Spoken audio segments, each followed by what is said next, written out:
Hello there, boys and girls. Happy Monday and welcome to story time. I don't know where this pan came from. It's like getting some books and then all of a sudden there was a pan here. Oh, I think I know who put this here. Fluffy, is this your pan? It is.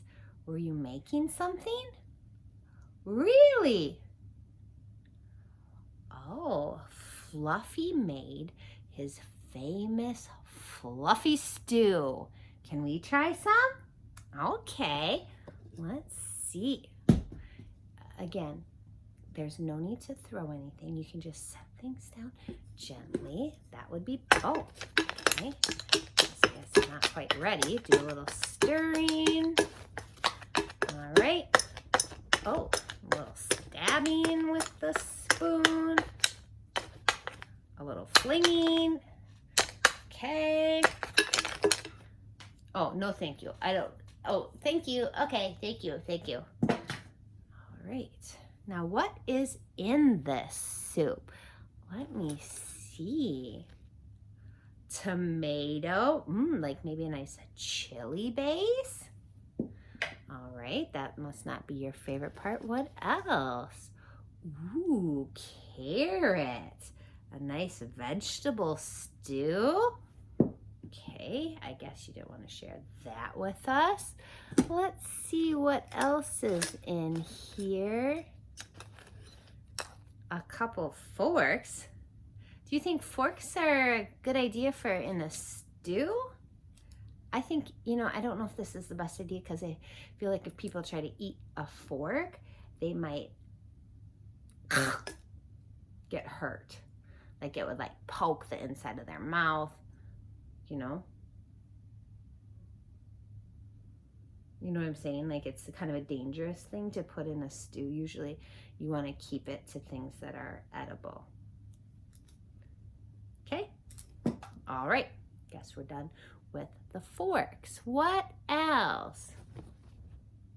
Oh, a little doll from the dollhouse.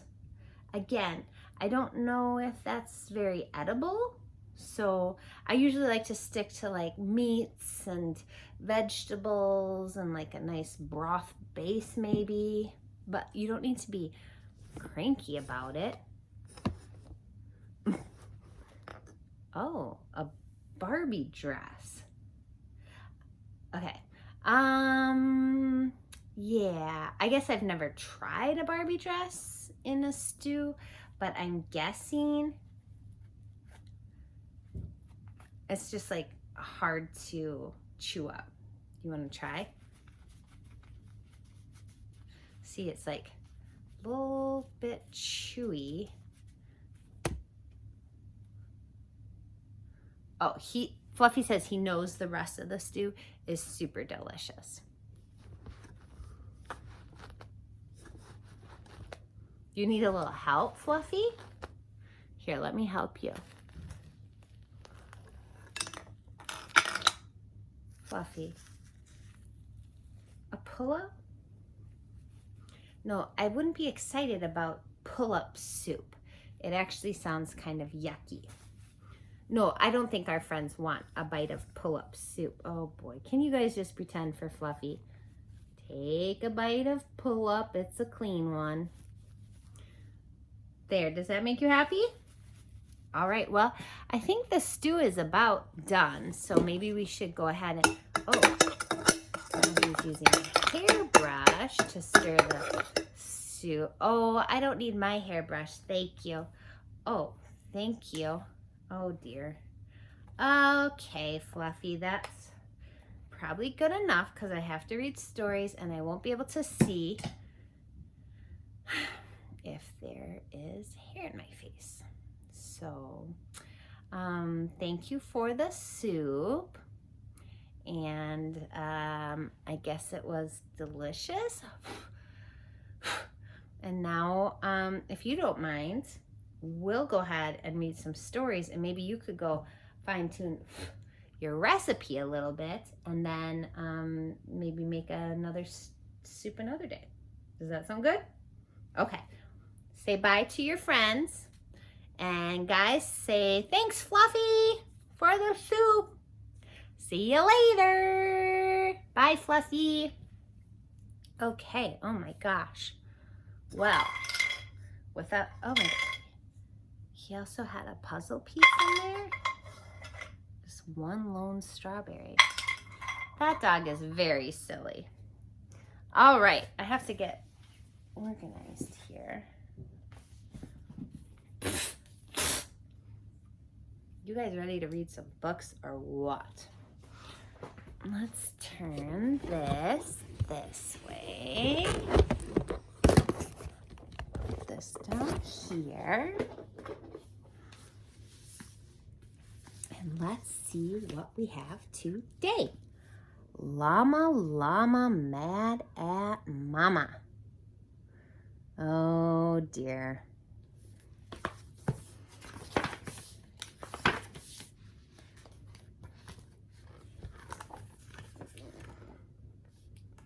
Llama, llama having fun, blocks and puzzles in the sun. Time to shop, it's Saturday. Llama, llama wants to play.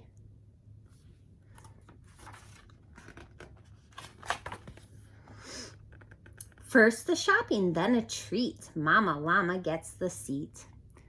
Llama dreaming in the car. Wake up, here we are. Great big buildings, great big signs, lots of aisles, lots of lines. Llama, llama out with mama, shopping at the shop-a-rama. Yucky music, great big feet, ladies smelling way too sweet. Look at knees and stand in line. Llama, llama starts to whine.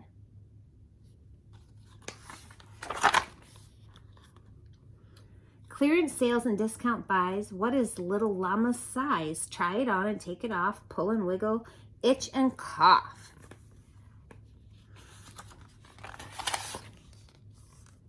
Shirts and jackets, pants and shoes. Does the sweater come in blue? Brand new socks and underwear? Llama, llama does not care.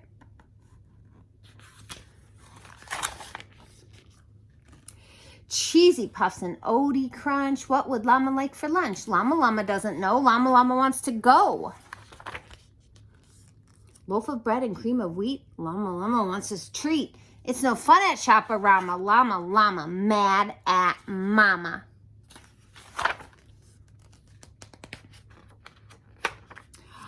Flying pasta, spraying juice, paper towels rolling loose, coffee, bread, and chips galore. Shoes and sweaters hit the floor. Crash the cart and smash the signs. No more waiting, no more lines. Out go socks and cheesy puffs. Llama, llama, that's enough.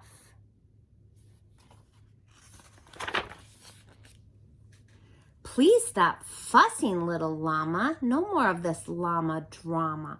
I think shopping's boring too, but at least I'm here with you.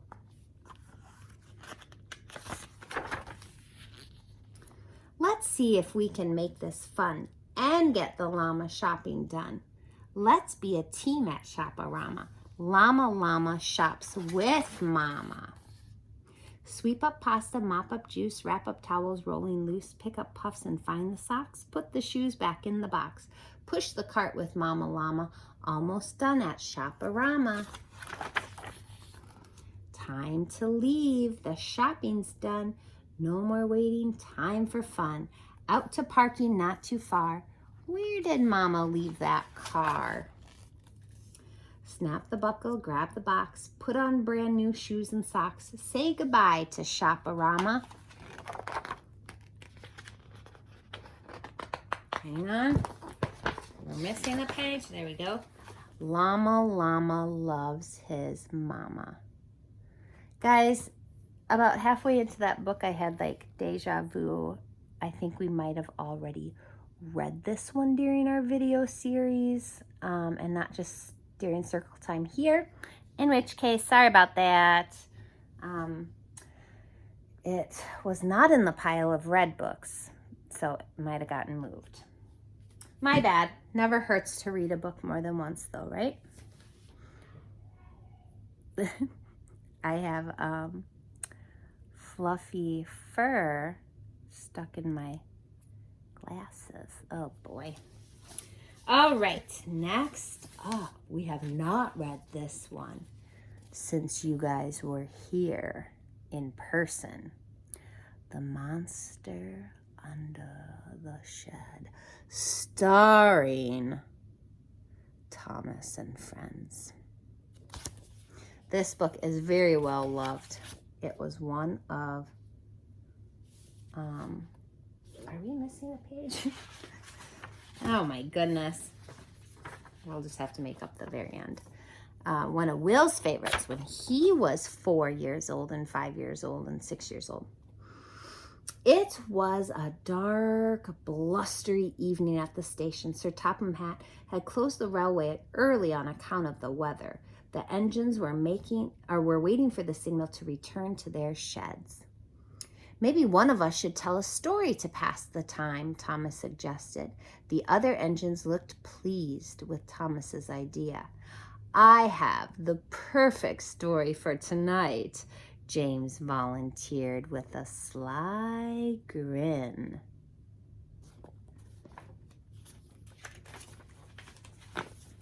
Oh boy. A long time ago, James began, there was a brave Blue Engine who was always eager to help. Blue Engine, the station master asked one night, would you go to the end of the tracks to pick up a coach that was left behind? Of course, the brave, eager engine replied, and he set out into the dark, foggy night. But by the time the little Blue Engine reached the end of the tracks, the fog was so thick he could hardly see anything. I'll just have to wait until morning, said the engine to himself, and he settled into an old shed for the night. Late that night, the little Blue Engine awoke to a noise coming from below the shed. Creak. He opened his eyes and saw long fingers reaching for him through the floorboards. There was a monster under the shed. Terrified, the little Blue Engine raced out of the shed with the horrible engine-eating monster chasing him through the fog. Then what happened? Percy asked timidly. That's where the story ends, said James. No one ever heard from the little Blue Engine again. What about the monster? Percy whispered. Don't be silly, Percy, Gordon said with a chuckle. It's just a story. What if the story is true? Percy asked Thomas on their way to the sheds. What if the engine-eating monster is out there somewhere right now? Stop being such a scaredy cat, Percy, Thomas answered. There's no such thing as monsters.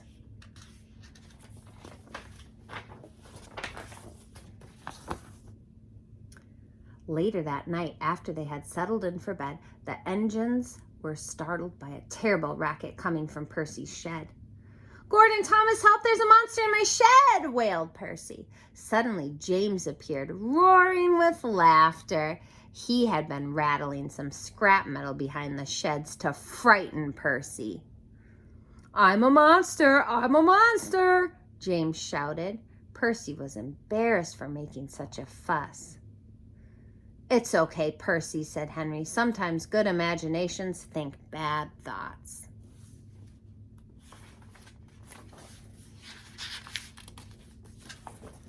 Later that night, Thomas woke with a fright. He heard a strange noise. Scratch, scratch. Stop that, James, Thomas yelled, but James was sound asleep. Scratch, scratch. If it's not James, then maybe I really do have a monster under my shed, thought Thomas, and he stayed awake all night just to be safe. Thomas was awfully tired when he met Percy at the docks the next morning. Did you hear any other strange noises in your shed last night? Thomas asked. Not after James's silly prank, Percy replied. Now Thomas felt silly himself for staying awake all night. By the middle of the day, Thomas was very sleepy and running far behind schedule. Henry pulled up beside him. You look as if you could use some special coal, said Henry. Oh, I'm just a little tired, Thomas answered. He didn't want anyone to know that he'd been too frightened to sleep. Just then, James sped by on the express track. What's the matter, Thomas? Monsters keeping you up at night? And James disappeared down the track, laughing loudly.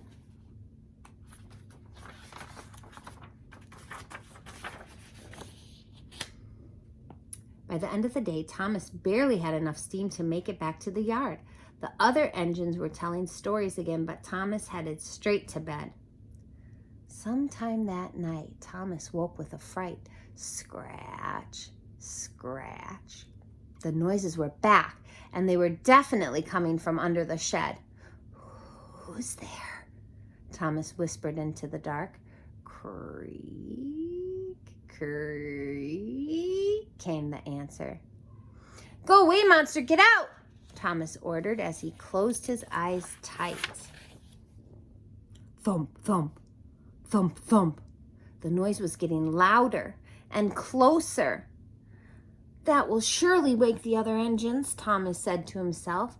They'll save me from the monster. But the other engines didn't stir.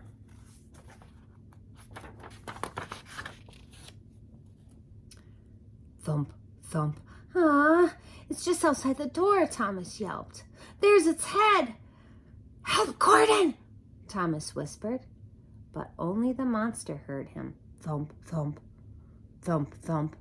Then the doors of Thomas's shed began to rattle on their hinges. Bang, bang, bang, bang, bang. Ah, it's trying to get in, thought Thomas. Then suddenly the banging stopped.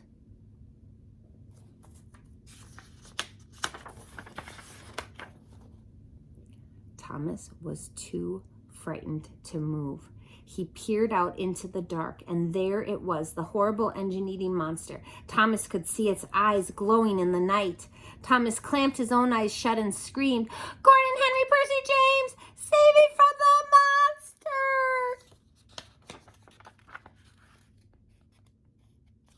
Thomas, Gordon said, laughing, open your eyes. What are you laughing at, Gordon? Snapped Thomas. There's a monster right outside my shed.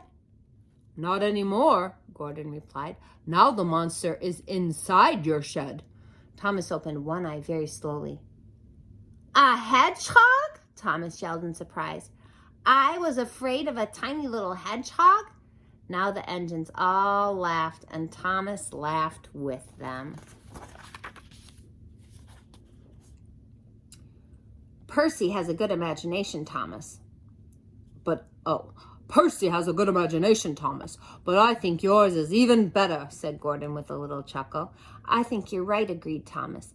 It's the only thing in the world that could turn a tiny hedgehog into a big, scary monster. The end. Let's do a little Peppa Pig. Gotta take my hair. Okay. We will read. I marked it. George's New Balloon.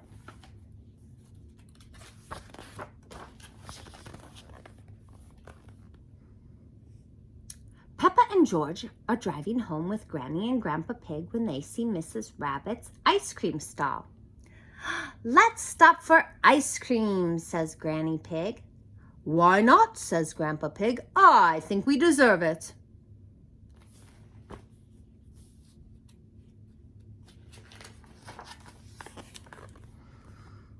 Peppa, Granny, and Grandpa Pig chose their ice cream. George is next. Dinosaur! Rawr, says George. I think George wants a dinosaur balloon, said Miss Rabbit. All right, how much is it? Grandpa Pig says. $10, please, says Miss Rabbit. Grandpa Pig thinks the balloon is a bit expensive, but he buys it for George.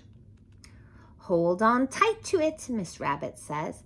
But George lets go and the balloon starts to float away. Grandpa Pig quickly grabs the string. "This is very valuable, George. I'll hold on to it on the way home," says Grandpa Pig. Outside Granny and Grandpa Pig's house, George plays with his balloon. "George," says Peppa, "this is an up balloon, and if you let it go again, it will go up, up, up to the moon."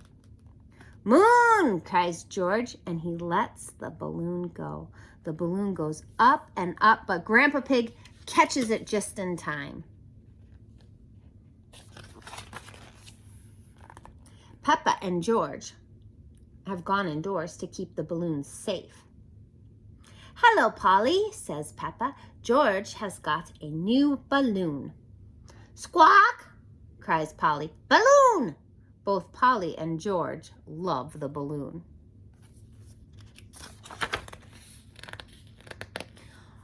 "Oh no!" George cries, letting go of the balloon. The balloon floats all the way up the door, out the door, up the stairs, and into the attic.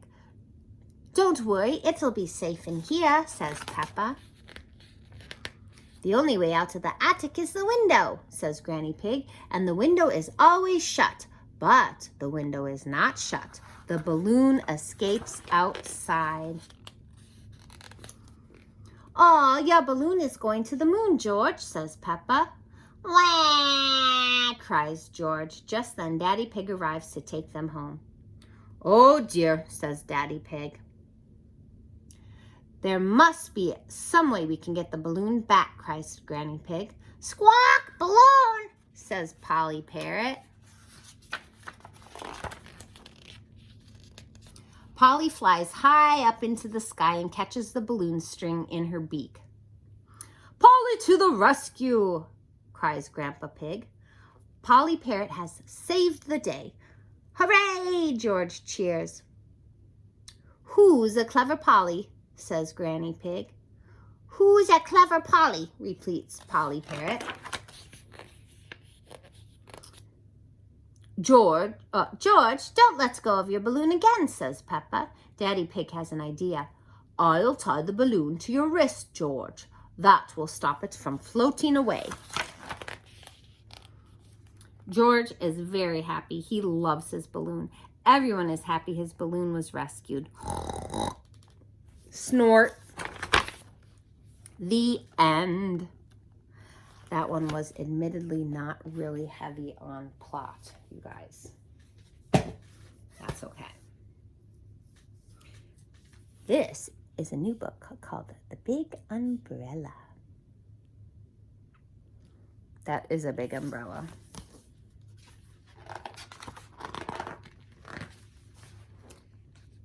The Big Umbrella by Amy June Bates.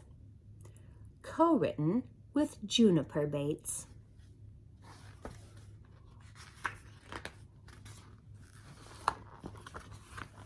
By the front door, there is an umbrella.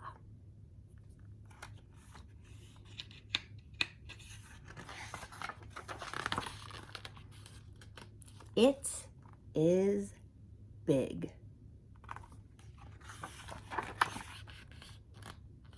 It is a big, friendly umbrella.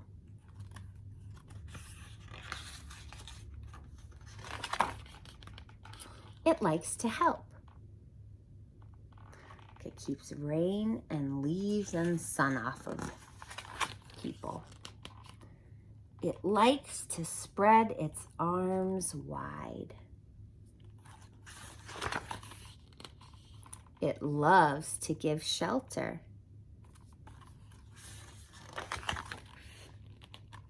It loves to gather people in.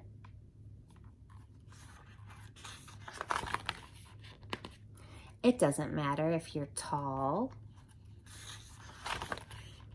or hairy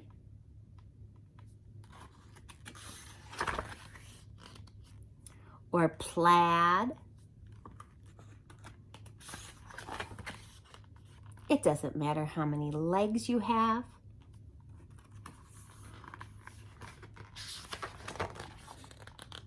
Some people worry that there won't be enough room under the big umbrella.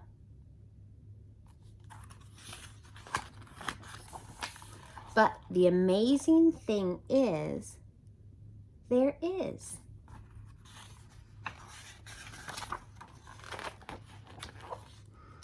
Here comes the sun.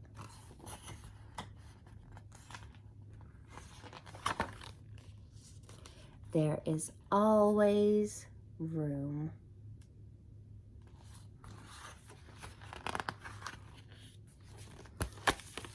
That umbrella reminds me of love. There's always enough love. Right, guys? You can't run out of love. All right. Boys and girls, I will see you all again tomorrow for some more story time. Have a good evening. I think there might be thunderstorms later. And Fluffy, can you say goodbye? Bye, guys.